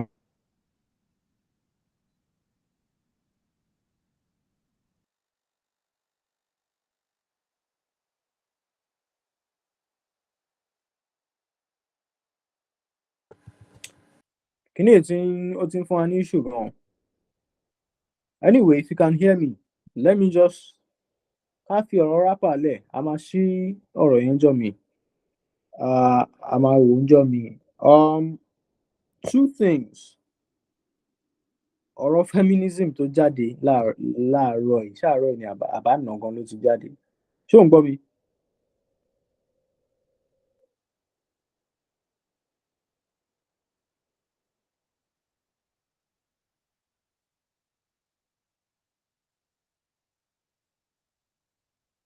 Jẹ́ kí èmi máa sọ̀rọ̀ lọ tó bá gbọ́ mi. Nǹkan méjì mo fẹ́ sáré sọ ká tó close. Feminism and the Jemima Osunde scenario and the doctors that were kidnapped. N táwọn feminists ń sọ, mi ò tí ì rí ọ̀rọ̀ Yorùbá tó máa ṣàkàwé feminism níjọ́ bá rí a máa sọ. Jemima Osunde ń sọ̀rọ̀ kan láàárọ̀ yìí pé ọ̀rọ̀ passport Nàìjíríà tá à ń fi 32,000 gbà tẹ́lẹ̀, ìjọba ti gbé owó ẹ̀ sókè, wọ́n ti gbé sí 50k. Ìyẹn fún 32 pages. Èyí tó jẹ́ 64 pages ó dàbí pé wọ́n ní 75,000. Jemima wá tweet pé ká lóun ti mọ̀ kóun ti yá ṣe ọlọ́dún mẹ́wàá kó má jọ ọlọ́dún márùn-ún, kóun ti yá ṣe lẹ́ẹ̀kan náà, èyí tán wá fowó lé. Pé torí pé òun wò pé what if I marry, ó ṣeé ṣe kí ìgbéyàwó wáyé láàárín ọdún díẹ̀. Nítorí náà, ìgbà tá a bá marry, màá pààrọ̀ orúkọ, màá lè ṣe passport míì. Àǹtí kan, mi ò rántí orúkọ ẹ̀, ó wá dá lóhùn pé ohun tí Jemima sọ yìí kò yẹ kó rí bẹ́ẹ̀ o, torí pé ẹni tó ti ṣiṣẹ́ tó ti jèrè lẹ́nu iṣẹ́ tó lákọọ́lẹ̀ tó dáa gẹ́gẹ́ bí òṣèré àti gẹ́gẹ́ bí dókítà ni Jemima Osunde tó jẹ́. Tí Jemima bá sì ní irú ìròrí pé mi ò ní ṣe nǹkan báyìí torí pé mo fẹ́ pààrọ̀ orúkọ, torí pé mò ń retí pé mo fẹ́ marry, ó túmọ̀ sí pé mélòó àwọn ẹlòmíì tí ò tíì ṣètò ó ṣẹ̀ dé ṣé o ti gbọ́ gbogbo ohun tí mo sọ báyìí.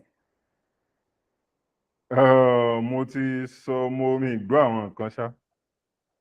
Jẹ́ kí n sáré recap. Passport, Okay. Nigerian passport, owó tó ń ṣe tẹ́lẹ̀ ìjọba ti fowó lé, right? Bẹ́ẹ̀ni. Ìyẹn ló jẹ́ kí Jemima Ọ̀ṣúndé tweet pé ká lóun ti mọ̀ èyí tóun fi ṣe ọdún 5 òun ìbákú ti ṣọdún 10 kóun tún lè fọkànbalẹ̀ pé kì í ṣe páǹsá kiri máa ṣe passport káàkiri. Nígbà tó dẹ̀ tweet ó ní tó jẹ́ kóun ya aṣọdún 5 ni pé ó ṣeé ṣe kí n marry, tí n bá dẹ̀ marry màá pààrọ̀ orúkọ sí orúkọ tèmi àti tọkọ mi, and by that time passport tó bá kárí orúkọ mi tẹ́lẹ̀ ò lè mọ́ valid mọ́. Ìyẹn ni pé ìgbéyàwó lè wáyé láàrin ọdún 2 àbọ̀dún 5 àbí kó má tó bẹ́ẹ̀ àmọ́kọ ìyàwó ojú ọ̀nà. Agbára gbábọ̀ ni pé bó ṣe sọ yẹn àwọn feminists wọn pàápàá jùlọ ẹnìkan nígbà tó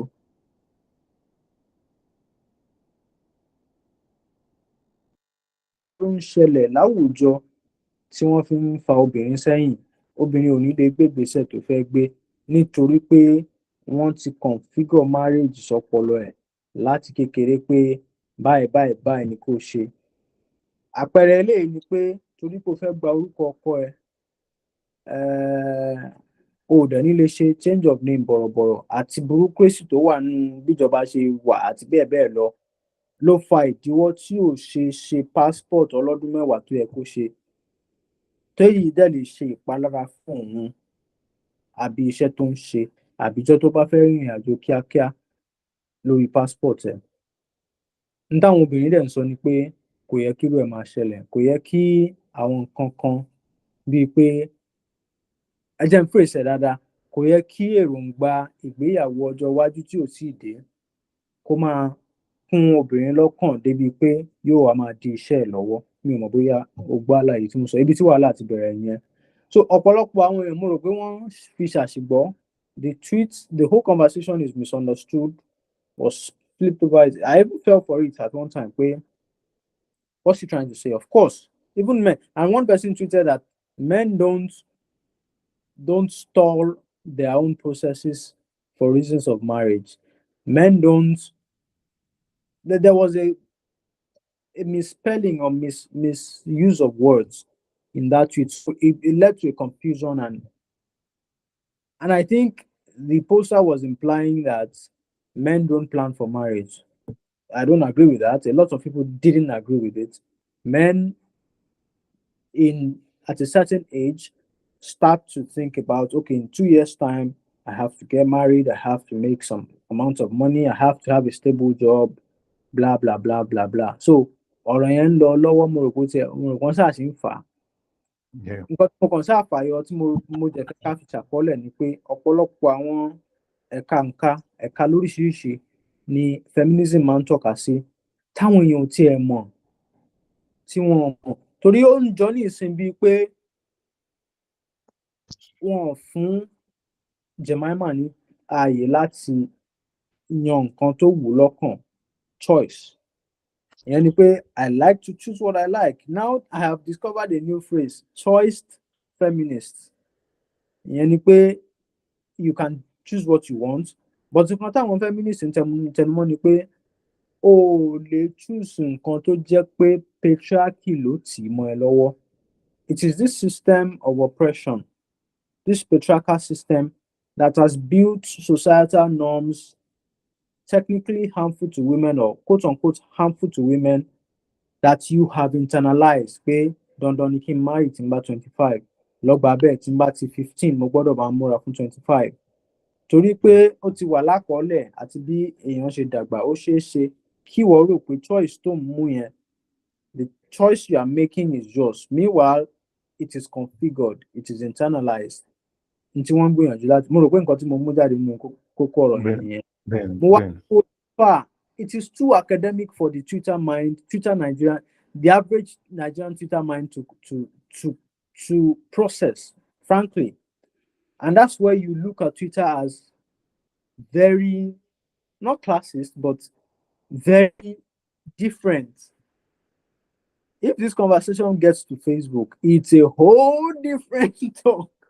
They're just going to pick the fact that, of course, you can do your passport. Of course, you should take your husband's name. I don't know if you get my point. So I wanted us to put this on the timeline, and then we can revisit other topics on feminism, another time, right? Did you follow the conversation? Bẹ́ẹ̀ni, mo follow conversation yẹn online. Ó wà a bit messy, to be honest, and mo ti rí a lot of quote tweets tó yẹ pé mo kàn gbé orí látẹ̀kọ́ ni. God abeg. Mo rí tẹ́nìkan sọ, ẹnìkan sọ pé well pé báwọn obìnrin ṣe ń sọ pé àwọn ọkùnrin wọn kàn ṣe ń tó wù wọ́n. Ẹnìkan sọ pé must be nice láti jọkùnrin o kàn mọ orúkọ tó wù ẹ́ o dẹ̀ ń gbáyé lọ bẹ́ẹ̀ just like that, but mo disagree man. Orúkọ tí mò ń jẹ́ gan kì í ṣe pé mi mo mú fúnra mi, àwọn baba ńlá mi ló ń mú surname. At least èmi nísìnyí báyìí mi ló surname mi fún iṣẹ́ mi. Orúkọ tí mo ń lò gan orúkọ mi gangan ni, a lot of people rò pé surname mi ni. Èmi mo máa ń sọ pé orúkọ mi gangan ni gbogbo tí mo ń lò yìí. Ẹlòmíì máa ní kí ló tí mo ń lo first name and middle name or last name fún ohun tí mò ń ṣe.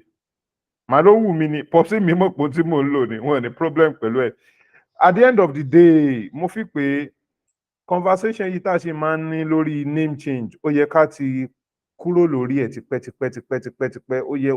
Ó jẹ́ ká fi sílẹ̀, ṣùgbọ́n ó tiẹ̀ make sense pé gbogbo orú nǹkan báyìí wọ́n ṣì ń come up cause ó ń jẹ́ kéèyàn mọ ibi tí orí kálukú wà, ó ń jẹ́ kéèyàn mọ bí kálukú ṣe ronú. But mo fi pé kálukú ó ní choice láti jẹ orúkọ tó wù ú, bóyá orúkọ bàbá ẹ̀ ni o, bóyá ó fẹ́ yí padà sí tiẹ̀ ni o, bóyá orúkọ ọkọ tuntun tó fẹ́ ni o, àbórúkọ ìyàwó tó fẹ́, bó bá ṣe wo kálukú ni. Mo dẹ̀ fi pé every time tí obìnrin kankan bá sọ̀rọ̀ pé ohun tóun fẹ́ lélẹ̀, kò yẹ kí anybody máa wá kán máa sọ fún pé bó ṣe wà successful tó mi lè believe pé òun ronú báyìí pé o fẹ́ lọ change orúkọ sórúkọ ọkọ ẹ̀. It's a choice. The same way tí àwọn kan believe pé tí mo bá ní tóyún kóyún kan bá wá nísìn tí mi ò ready, yíyọ ni. It's a choice. Bẹ́ẹ̀ lẹ́lòmíì dẹ̀ believe pé ọmọ èmi ò rò pé kíní mo ń gbọ́. Ṣé o rò pé mo fẹ́ ká torí ibi tọ́rọ̀ wà gangan nìyẹn, choice nílò, ṣùgbọ́n tí àwọn feminists ń tẹnumọ́ ni pé choice tó ń mú yìí, is it informed? Your choice has to be truly your choice, right? It's not what is handed down based on what you know. If you don't know, imagine pé nǹkan exam now, wọ́n dẹ̀ kọ question 1 option A to D. Yeah. Answer dẹ̀ síbẹ̀, answer dẹ̀ wà ní F, wọ́n dẹ̀ fún ẹ ní F, sí. Right? They didn't give you. Yeah. So women have been handed options A to D for the last how many years? Benny. There is a different option that is not on the table. Yeah. And let me even introduce this to the conversation. Taking the husband's name essentially makes her a property of the husband. Word. Nomenclature bó ṣe kéré tó, ní tí wọ́n sọ nìyẹn o, a lè verify later. Nomenclature yẹn bó ṣe kéré tó ń ṣàpẹẹrẹ agbára tí ọkọ ní láti sọ wípé láti yọrọ bẹ́ẹ̀ ó ti di tèmi nìyẹn, tó bá wù ẹ́ ni màá fi ẹ́ ṣe. Yóò fẹ́ ká ọ̀rọ̀ mi rò pé o ti get the point mi, so that wàá lè parí ọ̀rọ̀, but I wanted you to know the informed choice making part of the conversation. Yeah. Ìyẹn máa mú mi recount comparison tí mo ń try láti make nísìn wípé choice ni compared to abortion, ṣùgbọ́n ohun tí mo kàn try láti sọ ni pé reason tó jẹ́ kí n sọ tí mo sọ ni pé mo rí tí wọ́n ń bú celebrity kan online, everybody ń sọ pé àwọn wà so disappointed pé ládùúrú gbogbo successes tó ti ní, páwọn expect pé yóò máa ronú báyìí, wípé tírú ẹni tó wà successful bíi tiẹ̀ tó bá ń ronú báyìí, wípé a jẹ́ pé àwọn ò wà anywhere close to the goal. ó put target on that person because next time tẹ́ni yìí bá sọ nǹkan míì mo mọ bí Twitter ṣe ń work a lot of people are likely to say kò jọ àwọn lójú ẹni tó lóun fẹ́ take orúkọ husband ẹ̀ àbí ó máa wá di ohun táwọn èèyàn máa sọ di nǹkan èébú nǹkan àrífín ló jẹ́ kí n fi pé choice kálukú ni mò ń sọ̀rọ̀ based on the context of ohun tí ó wà ní orí Twitter pé cause lady yẹn ó sọ pé choice òun ni ohun tó wu òun ni bọ̀ ohun tí mo tún wá rí ni pé táwọn èèyàn sọ ni pé ọkọ tó ti pàdé tó ti fẹ́ ò ti ń ronú pé ó fẹ́ yí orúkọ rẹ̀ padà sí orúkọ rẹ̀ part yẹn make sense sí mi pé tòótọ́ ni ìgbà tó tiẹ̀ tí meet anybody kí ló ń ronú bó ṣe yí orúkọ padà sí. I mean mo fi pé ó wá important kí kálukú jẹ́ orúkọ tiẹ̀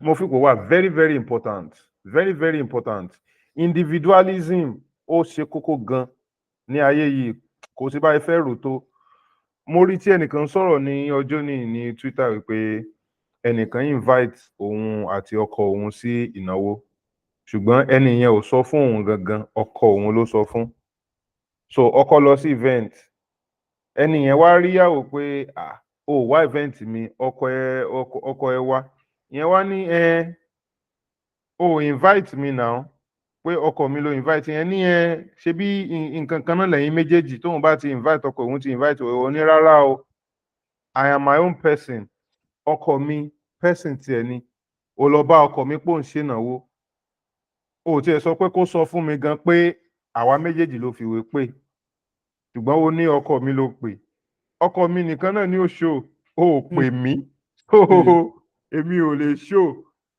and another thing ni wípé ohun tẹ́nìyẹn sọ ó ṣe kókó gidi gan tó bá yẹ pé bí orúkọ kan náà ń jẹ́ nísìn a lot of people wọ́n máa ń ready láti sọ pé ẹ ti di nǹkan kan náà ẹ ti di two ẹ ti di one èèyàn méjì ti di one ṣùgbọ́n irú gbogbo nǹkan báyìí ó máa ń fàyè sílẹ̀ fáwọn èèyàn láti yọ orúkọ ẹnìyẹn kúrò nínú àwọn nǹkan tó ti achieve àwọn personal success tiẹ̀ individual successes ó máa jẹ́ ohun táwọn èèyàn máa lump papọ̀ instead tí wọ́n fi sọ pé this so person did this a máa di ìyàwó ẹni yìí ṣe báyìí ex ẹni yìí ṣe báyìí ex-wife eléyìí ṣe báyìí àbí the wife of the chairman of kinní kan did this one meanwhile wife of the chairman gangan lòun gan níbi tó wà ó dẹ̀ lórúkọ tó ń jẹ́ a dẹ̀ gbọ́dọ̀ rí gẹ́gẹ́ bí ẹni tó jẹ́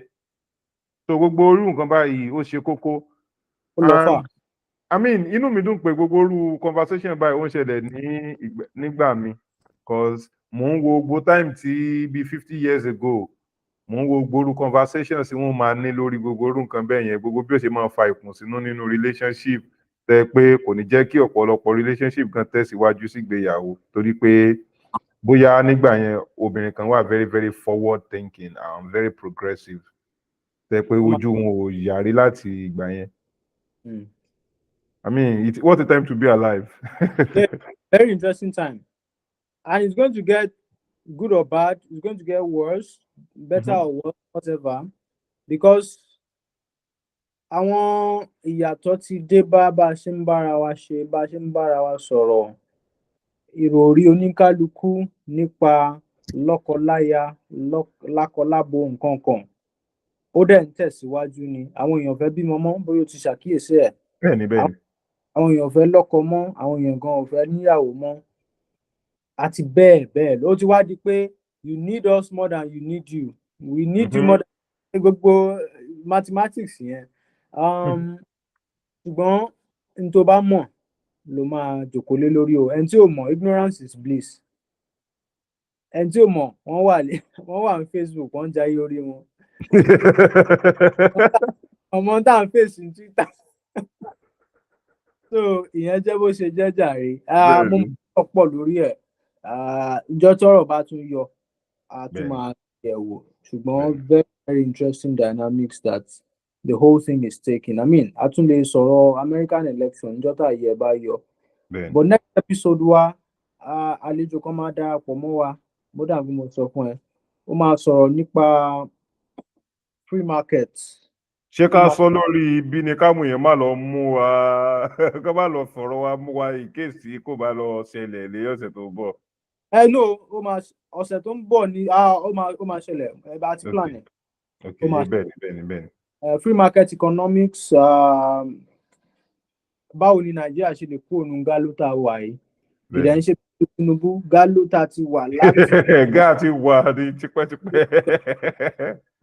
Kí ni ìlànà òṣèlú míì tó yàtọ̀ sí nǹkan ṣe lọ́wọ́ tó ṣeé ṣe kó mú ìlọsíwájú kíákíá wá fún wa? Ká tó pa ojú ẹ̀ délé ní àwọn dókítà bíi mọ́kàndínlógún wọ́n rìnrìn àjò ó dà pé ìpínlẹ̀ Benue làwọn wèrè kan ti dá wọn dúró, wọ́n jí wọn gbé bí ọjọ́ mẹ́rin márùn-ún náà fi wà látìmọ́lé, wọ́n fi wà nígbèkùn. Ọlọ́run ti bá wọn ṣe, àwọn ọlọ́pàá àtàwọn. Ó ti tọ́sẹ̀ kan gan ní lọ́sẹ̀ kan àwọn ọlọ́pàá rí wọn mú, wọ́n dóòlà ẹ̀mí wọn, wọ́n dẹ̀ gbà wọ́n padà, oníkálukú ti wà nílẹ̀. Inú mi ti ẹ̀ dùn pé kò sẹ́ni tó kú nínú wọn, ọwọ́ dẹ̀ tó tẹ àwọn tó jí wọn gbé. Mo wá ń wò pé ọdásítì burúkú làwọn ẹhànnà wọ̀nyẹn ní, àwọn wèrè tí wọ́n wo bọ́ ṣe rí gan. bí ọ̀pọ̀lọpọ̀ nǹkan bẹ́ẹ̀ ni. Àwọn nǹkan tí ò yẹ kó máa ṣẹlẹ̀, àwọn tí ò lóòótọ́ wọn máa níbọn o, ṣùgbọ́n torí pé irú èèyàn bẹ́ẹ̀ yẹn torí bẹ́ẹ̀ yẹn, Ọlọ́run dáríjì mí, wọ́n ṣe rí yẹn, wọ́n níbọn lọ́wọ́ ló jẹ́ kán kápá àwọn tó ìbọn àti ohunkóhun tó ń bá ní ìbọn tí wọ́n ní, àti pé wọ́n ti máàpù area, wọ́n ti ní. bẹ́ẹ̀ ni wọ́n ti gbèrò gbogbo tán fẹ́ ṣe. Ẹ wá máa béèrè 100 million, ẹ máa béèrè 200 million, àwọn èèyàn máa fún yín, ẹ ti wá sọ́dọ̀ wò. Ó dẹ̀ ń bà mí nú jẹ́ pé ọlọ́pàá wà lóòótọ́, agbóríyìn fáwọn ọlọ́pàá, àwọn náà ló padà dóòlà ẹ̀mí wọn, ṣùgbọ́n kò yẹ kó ṣẹlẹ̀ rárá débi tí àáṣẹ máa pòòró, àáṣẹ máa dààmú ọjọ́ 5 ọjọ́ 10 ká tó yọ̀nà. Ọlọ́run ṣeun tí wọ́n tiẹ̀ ti wálé láyọ̀ àtàlàáfíà, ṣùgbọ́n trauma ńkọ́? Irú èèyàn bẹ́ẹ̀ yẹn ò ní lè rìnrìn àjò lójú ọ̀nà yẹn, ọdún 2 ẹlòmíì ò ní yabẹ̀, ọdún 10 ẹlòmíì ò ní débẹ̀. Bó ní n tó yẹ kó ṣe ń bẹ̀, bóyá tourism àbí business, kò ní lè lọ bẹ̀, yóò yà lọ Èkó àbí kó lọ Enugu àbí kó wá bòmí ìgbà tí ò fi ní gba ọ̀nà Benue yẹn, torí pé ojú ẹ̀ ti rí màbú ń bẹ̀. Ó wà lára trauma, ó wà lára negatives pé human experience is reduced, the quality of human life is reduced when you have to live in fear and there's trauma here and there. Èmi gan ní trauma lórí gádà kan tí mo fẹ́ fò lọ́dún kan sẹ́yìn, mo sì máa ń rántí pé bóyá àǹbá ti kú. Irú àwọn nǹkan bẹ́ẹ̀ wọ́pọ̀ ní Nàìjíríà, ó dẹ̀ kí ó wálẹ̀. Ṣé orí nǹkan sọ lórí ẹ̀ka tó máa lọ? Gẹ́gẹ́ bí mo ṣe kọ nínú report mi lórí ohun tó ṣẹlẹ̀, ara ohun kankan tí ó jẹ́ ohun tí kò gbọdọ̀ jẹ́ ìtẹ́wọ́gbà rárá, ó ní kí ọlọ́pàá dákẹ́ lórí irú ọ̀rọ̀ báyìí fún ọ̀pọ̀lọpọ̀ ọjọ́, kí wọ́n má sọ̀rọ̀, kí ìjọba àpapọ̀ kó má sọ̀rọ̀. 20 students 20 pẹ̀lú lecturer wọn, and àwọn people yìí wọ́n ń bá ọ̀rọ̀ conference ni wọ́n ń bá lọ. Kò sí tó mú kí ìjọba, even ìjọba state yẹn, kí wọ́n má sọ̀rọ̀ ní kíákíá tán gbọ́rọ̀ yẹn.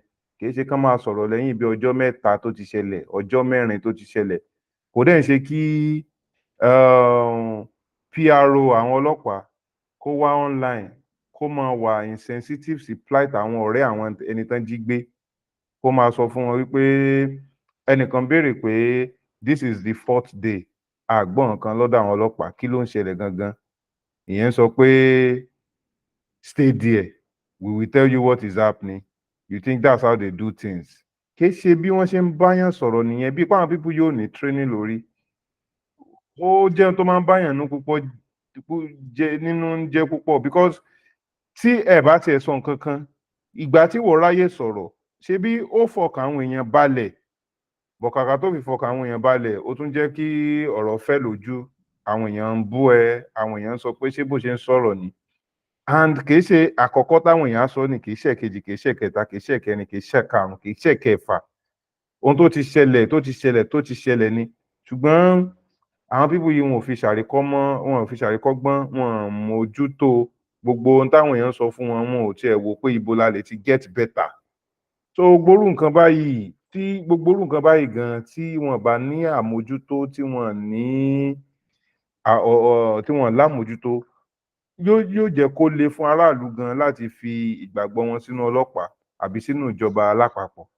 Wọ́n ní gbogbo irú nǹkan báyìí wọ́n ní láti mójútó. Bó bá ṣe ń mójútó ìdáàbòbò àwọn aráàlú, wọ́n tún ní láti mọ béèyàn ṣe ń bá aráàlú sọ̀rọ̀, láti sọ fún aráàlú pé a wà pẹ̀lú yín, a care nípa yín. Mo ti mú láti sọ ni, ṣùgbọ́n inú mi dùn pé àwọn people yẹn ti délé. Mo dẹ̀ rò pé kíní yẹn kò ní affect a lot of people in a way tó yẹ pé ó máa wà very very extreme. Torí mo rò pé US or Canada bẹ́ẹ̀. Ọlọ́run. That's how you write a villain story. Yóò bẹ̀rẹ̀ sí máa rò pé ibi tí mo ti lè rówó gidi tó ju báyìí lọ, ibi tí mo ti ń làkàkà pé kí n tiẹ̀ ṣiṣẹ́ tí àǹfààní bá wà ń bò mí, kódà kógun wà ń bẹ̀, kódà kó le koko, á gbìyànjú á lọ. Kó tún ara wọn ọ̀rẹ́ tó ń fún ní ìdánilójú pé máa bọ̀, àyè wà. Bá a ṣe máa lùzà. Irú yìí tó sọ nípa àwọn ọlọ́pàá oníkọkúkọ yẹn, àwọn ọlọ́pàá public relations rédèrèdè ni irú àwọn nǹkan bẹ́ẹ̀ yẹn tí mo máa ń rí ní gbogbo ìgbà. Communication wọn poor, no empathy.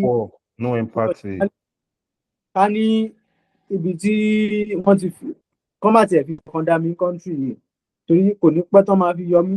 Irú àwọn èèyàn pálapàla bẹ́ẹ̀ yẹn wọn màá bà wọ́n jẹ́ ní gbangba ni. Torí olùkẹ́ máa sọ àwọn ọ̀rọ̀ burúkú, àwọn ọ̀rọ̀ tí ò ṣe gbọ́, ó dẹ̀ wọ́pọ̀ káàkiri. Nítorí náà àti bọ́ bá a ṣe wà nú ẹ̀ síbẹ̀, ní yé máa sọ̀rọ̀ torí ijọ́ tí ẹni tó létí tó rẹ̀ lágbára láti ṣiṣẹ́ tó máa gbọ́. Irú àwọn èèyàn bẹ́ẹ̀ yálà kẹ́ fún wọn suspension, kẹ́ẹ̀dẹ̀ sọ fún wọn pé it is not acceptable to communicate to people like this. Professional, so ó lọ bẹ́ẹ̀. Mo rò pé nínú. Bẹ́ẹ̀ni.